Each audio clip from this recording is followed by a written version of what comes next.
What happens when the stock market aggressively rewards the elimination of human labor and the gutting of sustainable business? Welcome to the AI Unraveled Business and Human Rundown. I am Anna, your co-host. Etienne Newman has meticulously architected today's forensic analysis, and together we are looking at a terrifying disconnect between Wall Street algorithms and human reality. We begin with the ultimate corporate capitulation. Allbirds, once a $4 billion sustainable footwear darling, has completely gutted its shoe business, stripped its public benefit status, and rebranded as Newbird AI, a GPU rental service.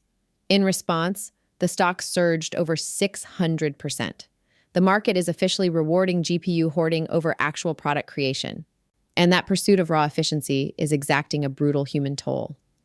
Snap has just fired 1,000 employees, explicitly stating that AI now writes 65% of the company's new code. The white-collar purge is no longer theoretical.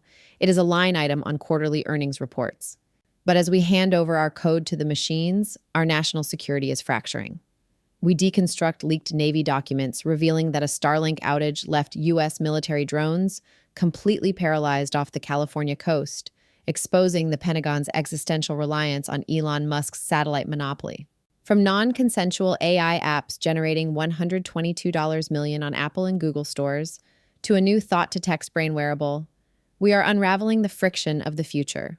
The full forensic briefing is live now.